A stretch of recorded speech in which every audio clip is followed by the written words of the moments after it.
High. So আমি আপনাদের Anirban. So যেমন আমি আপনাদেরকে কথা দিয়েছিলাম মোডের সব মোডগুলো আমি আপনাদেরকে শেখাবো। অলরেডি আমি 4টে মোড দিয়ে দিয়েছি। আজকে 5 নাম্বার মোড। তো আজকে যে 5 নাম্বার মোড সেটা হচ্ছে মিক্সোলিডিয়ান, ঠিক আছে?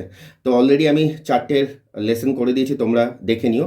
সো যেটা কথা বলার সেটা হচ্ছে কেউ যদি গান গিটার পার্সোনালি শিখতে চাও, ভীষণ একটু অন্যরকম ওয়েতে গানটাকে শেখানো হয়। যদি কারো মনে হয় যে গান শিখবে বা গানের ট্রেনিং নিতে চাও, অবশ্যই তোমরা একবার আসতে পারো, যোগাযোগ করতে পারো, দেখতে পারো যে কীভাবে এখানে শেখানো হয়। আর গিটারটাকেও ভীষণ যত্ন সহকারে সেখানে যারা গিটারটা বাজিয়ে গান গাইতে চাইছো, যারা গিটারটাকে একটু ভালোভাবে মোটামুটি শিখতে চাইছো, তারা অবশ্যই কন্ট্যাক্ট করতে পারো। আর আমার তো চ্যানেল রইলো, আর ভালো লাগলে অবশ্যই কিন্তু দাদার পাশে থেকো। সো চলো, আজকে যে মোডটা সেটা হচ্ছে মিক্সোলিডিয়ান মোড।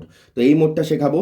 তো আজকে আমি অলরেডি তোমাদের ওই লেসনগুলো, আগের লেসনগুলো তুমি দেখলে শিখে বুঝতেই পারবে যে আমি তোমাদেরকে ফিফথ ফ্রেট থার্ড স্ট্রিং থেকে দেখাচ্ছি। কারণ এখান থেকে সি নোট শুরু হয়, এখান থেকে আরেকটা সি নোট আমরা পাই। এটা হচ্ছে এখান থেকে সি শুরু হয়, এখান থেকে সি পাওয়া যায়। এটা হচ্ছে মিড অক্টেভ বলা হয়, এটা আপার অক্টেভ বলা হয়। তো যাই হোক, এখান থেকে আমি মিক্সোলিডিয়ানটা প্লে করে দেখাচ্ছি। মিক্সোলিডিয়ানে কী কী লাগে, থার্ড স্ট্রিংয়ের কী কী ফ্রেট লাগছে আমি তোমাদেরকে দেখিয়ে দিচ্ছি। দেখো, এখানে লাগছে 5-7, মানে 5-7, 5-7। আর ফিঙ্গারিং কী লাগছে 1-3, ঠিক আছে, 1-3। অ্যান্ড দেন সেকেন্ড স্ট্রিংয়ে লাগছে 5-6-8, 5-6-8, 5-6-8। ফিঙ্গারিং লাগছে 1-2-4। অ্যান্ড ফার্স্ট স্ট্রিংয়ের লাগছে একই রকমভাবে 5-6-8, 5-6-8, 1-2-4। ফিঙ্গারিং লাগছে 1-2-4। তাহলে যদি ফিঙ্গারিং দিয়ে বলি 1-3, 1-2-4, 1-2-4। আর যদি ফ্রেট দিয়ে বলি 5-7, 5-7, 5-6-8, 5-6-8। তাহলে এইটা হচ্ছে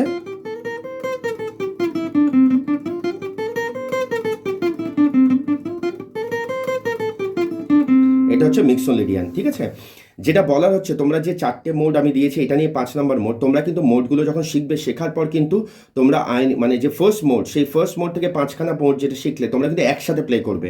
মানে ফার্স্ট মোডটা প্লে করে নিলে, আবার ব্যাকে আসলে আবার সেকেন্ড মোডটা প্লে করলে, আবার থার্ড মোডটা প্লে করলে, এইভাবে কিন্তু পরপর মোডগুলোকে একসাথে প্লে করবে এবং আমাকে জানাবে যে সত্যি কি তোমাদের ভালো লাগছে কিনা। কারণ একসাথে এতগুলো মোডকে একটা স্কেলে সবাই সি মেজর স্কেল শিখিয়ে ছেড়ে দেয় যে ঠিক আছে, কিন্তু এই মেজর স্কেলের মোডগুলোকে যখন তুমি একসাথে বাজাবে না, তখন তোমাদের ভীষণ বাজাতে ভালো লাগবে যে একটা স্কেলকেই এত রকমভাবে বাজাচ্ছ, এবং তার জন্য তোমাদের ফিঙ্গারিংটা কত ভালো হয়ে যাবে। তোমরা আমাকে কিন্তু অবশ্যই জানাবে যে সত্যি তোমাদের অনেক হেল্প হচ্ছে কিনা।